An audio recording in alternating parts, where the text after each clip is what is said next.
Good evening. Myself, Professor Nana Lulla from IOC, Sage University, Indore. Today's my topic is objectives of management. So basically, अगर हम देखें management होता क्या है, management करता कौन है। अगर मैं बात करूँ मैनेजमेंट कौन करता है, तो मैनेजमेंट करता है एक मैनेजर। अब मैनेजर टीम में से उठ के मैनेजमेंट नहीं करता, उसके दिमाग में कुछ कंसेप्ट होते हैं, कुछ ऑब्जेक्टिव होते हैं, कुछ रूल्स होते हैं जिनको ध्यान में रख के वो चीज़ें करता है। आज हम पढ़ेंगे कि मैनेजर के दिमाग में क्या ऑब्जेक्टिव्स, क्या गोल्स रहते हैं जिनको देख के वो सब चीज़ें करता है। So basically objectives of management is divided into 3 part. First we have organization, कि वो ऑर्गेनाइजेशन के लिए क्या गोल्स रखना पसंद करता है।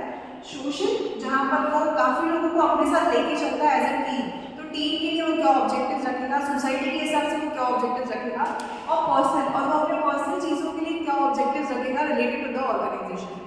अगर मैं ऑर्गेनाइजेशन की बात करूँ, अगर मैं एक मैनेजर हूँ, तो मैनेजर मेरे दिमाग में सबसे पहले ये आएगा कि इस कंपनी को चलाने के लिए सबसे पहले मेरा है चलाना, दैट इज सर्वाइवल, जिसको हम इंग्लिश में क्या बोलते हैं, सर्वाइवल।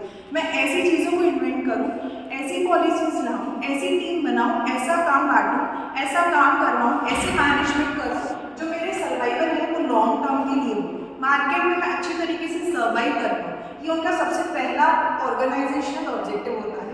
सेकेंड है उनका प्रॉफिट। हमारे लिए सिर्फ सर्वाइवल जरूरी नहीं है, सर्वाइवल के लिए नीड मनी बेसिकली, तो ऐसा नहीं है कि सिर्फ प्रॉफिट है, यहाँ पे कंबाइंड चीज़ें चलती है। अगर मुझे चलना है, चलने के रास्ते में मुझे पैसा चाहिए तो मुझे चलना पड़ेगा। सो बेसिकली अगर हमारा सर्वाइवल है तो ऑटोमेटिकली हमारा प्रॉफिट ओरिएंटेशन भी होगा।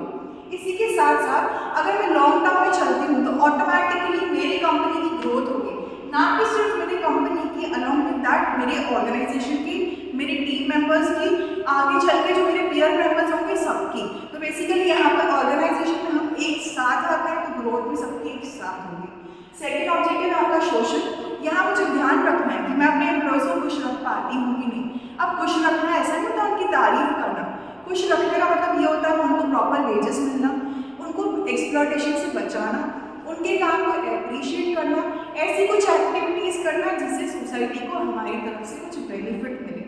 ऐसी कोई भी एक्टिविटी ऑर्गेनाइजेशन में या ऐसा कोई भी प्रोडक्शन नहीं होना चाहिए जिससे ऑटोमेटिकली हमारा एनवायरनमेंट खराब हो या सोसाइटी के लोगों पर कुछ गलत असर करे। थर्ड यहाँ पर्सनल। अगर मैं एक मैनेजर हूँ तो मेरा काम सिर्फ मैनेज करना नहीं है, मेरा काम है पूरी टीम को अच्छे से चलाना, ऑर्गेनाइजेशन को ग्रोथ प्रोवाइड करना, मुझसे फायदे होना, अलॉन्ग विद दैट मेरी भी कुछ ग्रोथ होनी चाहिए, नई चीज़ें